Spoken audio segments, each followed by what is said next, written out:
Hey there everyone, this is KT. Today I wanted to make a video highlighting my shiny Pokemon finds across 2025. I had a pretty eventful year with some really cool Pokemon I'm excited to share.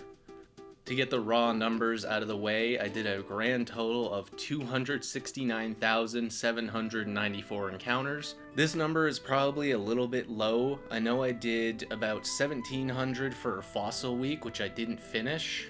And I have a couple other miscellaneous phases that I never finished. So let's say it's just a nice round 270,000. I found 38.5 shiny Pokemon, with my average being around 7,099. More on that 0.5 later. Right at the tail end of 2024, I posted this shiny bingo card to my Twitter. And this is that same card as of today. As you can see, I did get a vertical bingo, and I was very close to getting this diagonal bingo. So the first hunt I decided to tackle was this one for Swellow on Route 115. I'm not sure how many people even know you can find Swellow at 10%. However, with a level 25 repel trick, you can bump him up to 27%. Very cool hunt. In my first phase for this hunt, on January 2nd, I found this Jigglypuff after 4,500 encounters.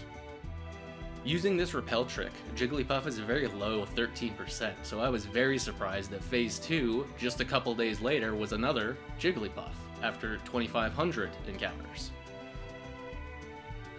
And then my first actual phase. This took quite a long time, 10,000 encounters, but it's a very nice Swablu for phase 3. After Swablu, I decided to take a break and I wanted to go for Feebas. I hunted Feebas on my Emerald. I have 3 copies of Emerald. 2 of them are Japanese and all 3 have a dead battery. What that means is that Feebas will never move. So all I need to do is find my Feebas tile and Feebas will never move. He will always be on that tile at a 50%. So I tracked down my Feebas tile across all 3 games. I led with a Sticky Hold Pokemon and busted out the Old Rod. And after a mere 3,000 encounters, I found this lovely Magikarp.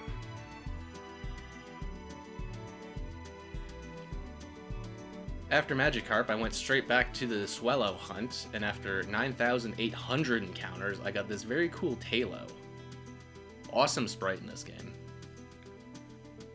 Now, right on February 1st, there was a community event called Unknown Week, Unknown Challenge. I don't remember the name of it, but the idea was for everybody as a group, as a community, to hunt the shiny alphabet. I really like the concept behind this Unknown Challenge. The idea is that if you happen to roll, say, a shiny Unknown F, you then need to go and hunt a Pokemon that begins with the letter F, like Feebas as an example. This hunt was including later generations, and in Legends Arceus there's a room you can enter which just spawns a million unknown. I felt doing this as an 81-92 hunter in the older games, I was at a pretty big disadvantage. Did a little bit of pre-gaming, and I found this very cool Unknown Eye at 1,300 encounters on January 31st, 11:50:48 p.m., 10 minutes before February. So I actually reached out and contacted the host of this event, asking if we should count this because it's so close to the start, and the host left me on read. I'm not exactly salty about it, but I do think it's pretty uncool. I wasn't deterred. The very next day, I found this shiny Unknown N after 900 encounters. Super fast. And to finish the event, I found this Unknown H after 8,900 encounters. Really cool sprite. I really love the blue on the shiny Unknown. After participating in the Unknown Challenge, I decided to return to Feebas, and just shy of 800 counters, it finally shined. For those of you guys that know me, I don't really have like a big explosive reaction. However, this Feebas is probably the hardest I've ever popped off. It's female, which is what I wanted, and it's a docile nature, which a neutral nature is very good. The Feebas has some pretty great stats, to be honest. I'm super happy about this. This is candidate for the best shiny this year. After Feebas, I took a trip to Kanto and decided I was going to do a Game Corner shiny hunt. These soft resets are always super fun, and this 10k encounter for Scyther, it really just flew by. It was a super fast hunt. Very cool. After Scyther, I wanted to do a more standard running in through the grass encounter. Using a magnet pull lead and a level 16 repel trick, Skarmory goes from a pathetic 5% all the way up to 87. Really fun hunt. I really enjoyed this one. Then I decided I was going to return to Swellow. For those unaware, there is a glitch in Japanese Ruby where if you bunny hop on the acro bike for too long and struggle to get an encounter, you can just crash the game. So fed up with doing the back and forth, I decided to switch from one Japanese Ruby to one Japanese Emerald, and that Emerald happened to find the Swellow in a mere 200 encounters. I like to hunt at a 4x, meaning 4 Game Boys. So this was only 50 random encounters into the phase. Very satisfied with this. Swellow looks so awesome. After that, I went to Victory Road. There's a very cool repel trick that you can use that turns Onix to 60%. I believe it's 30. The rest of the targets in here are awesome. Just seriously cool Pokemon. I will be going back to this. I'm not sure why I called it a phase, because my goal was Onix. However, I stuck around for another Pokemon, and I plan to go back for another Onix. 10k encounters, but this really flew by. Not learning my lesson with gambling, I returned to Celadon City to knock out an Eevee really quick, and after 2400 encounters, here he is. Adamant Nature, by the way, very cool. I do kid, I do think this Eevee is going to end up being level 100 and staying as an Eevee just for the comedy factor. His attack stat's not bad either. So next up, I probably am one of the first people to intentionally hunt for a Fearow, because I wanted to get a Fearow and a Tentacruel in a Master Ball, due to that thing from, I think, the Pokemon Yellow guidebook, where Oak says, only use your Master Ball on tricky encounters, like a Fearow or a Tentacruel. So I think it'd be very funny to catch a Tentacruel or a Fearow in a Master Ball. So I went to Route 23, which has a very interesting repel trick. You can take Fearow, who's normally 25%, and boost him all the way up to 70. The secret in this repel trick is that you introduce a 14% Primeape and a 14% Arbok. Interesting to note, 8,500 encounters is what I stopped the previous night on. This was my first encounter of the night. Seriously cool sprite, Shiny Arbok just looks unbelievable. I had recently purchased 2 Japanese copies of Sapphire. One of these files was in 4-Tree City and hadn't finished the game. The other had no save file, and both of them had dead batteries. So I replaced the batteries, and took this as a fun opportunity to shiny hunt for Kyogre. This hunt was interesting. As I mentioned before, I like to do 4x, meaning 4 Game Boys at once. But I don't have 4 Sapphires, I only had 2, so I paired this with Snorlax. As it turns out, the cutscene for Snorlax and the cutscene for Kyogre are almost identical in length, so the two timed very well. It didn't take very long for Kyogre to shine. I did come prepared. He burned through 99 Premier Balls, and now he is stuck in the Master Ball prison, which admittedly looks pretty cool. When I was in the Desert Underpass, where I was trying to sketch a move from a Pokemon, but he had 2 moves, so I ended up getting the wrong one. So I then soft reset, and my first encounter was this shiny, bashful Whismur. I'll have a lot more to say about this Whismur later on, but just note this was a random encounter from the Desert Underpass where you can find Ditto. I was already 2,000 encounters deep into Snorlax resets, so I figured I'd just continue doing that. Pretty fun hunt. I enjoyed this one quite a lot. I was afraid I wasn't going to notice it because I thought Snorlax was a little bit too subtle, but it actually is a lot more noticeable in person. And that leads into Safari Week. Very successful Safari Week. I was very satisfied with what I came away with this year. My first phase, which took quite a long time, was after 15,000 encounters. I failed a Phanpy. I was very afraid I wasn't going to notice Phanpy because, again, he's a subtle kind of shiny, but I did notice this one and he did get away. But my luck immediately turned around. After 14,000 encounters, I caught this 5% Xatu. Absolute gem. I love this Pokemon. I love the utility of Teleport and Fly on the same Pokemon. I bring Xatu all over the place in Emerald. He's my main traveling companion. And the Phanpy couldn't get away for long. Less than 1,000 encounters later, Phanpy was back, and this one was a success. So this Doduo, I'm not actually sure the number. I was single system hunting while watching anime on the couch. I wasn't counting, so I just added 100 encounters to my last phase, which was 6,528. Continuing in Kanto, I then found this Venonat.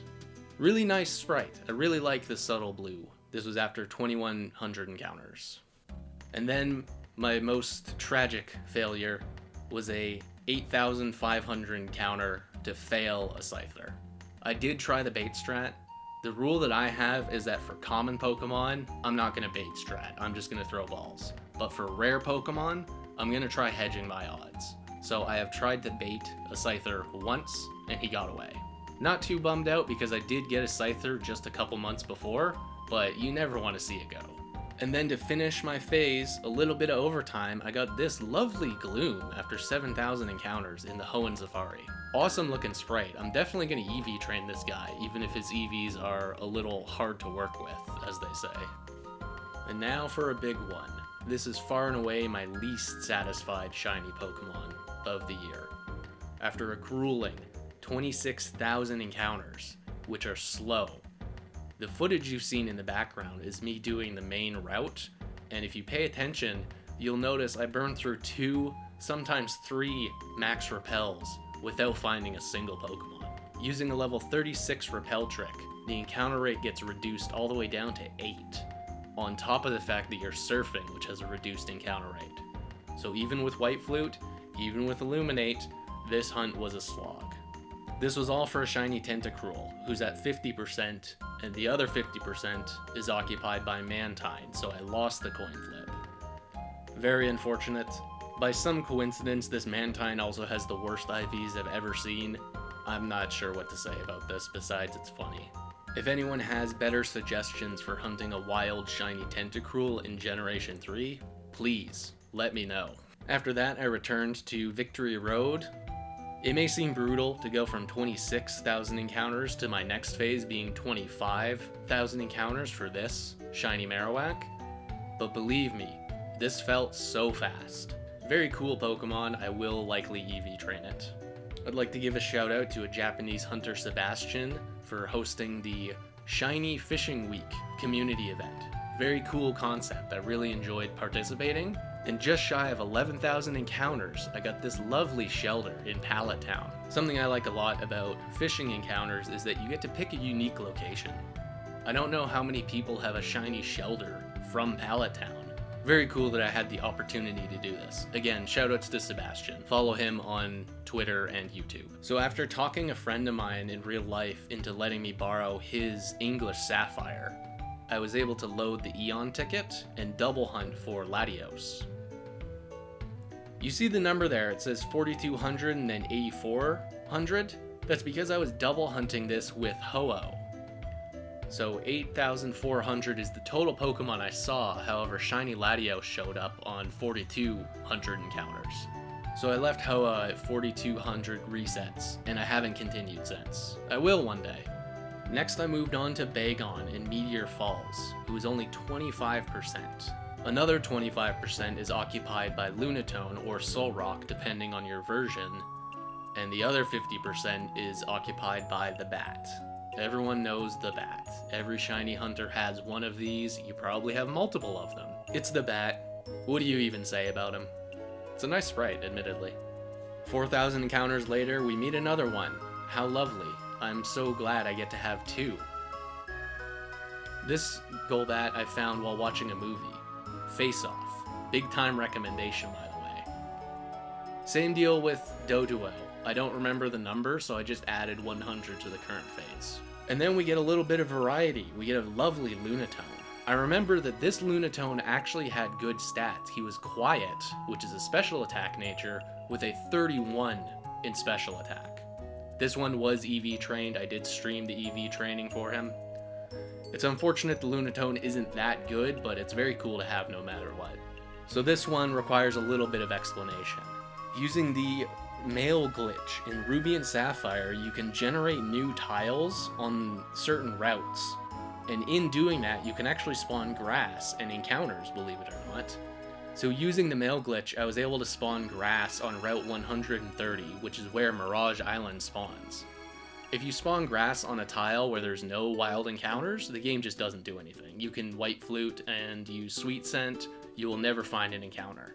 However, Route 30 has grass encounters. There's no grass tiles, but Wynot is always there in a grass encounter if you happen to get Mirage Island.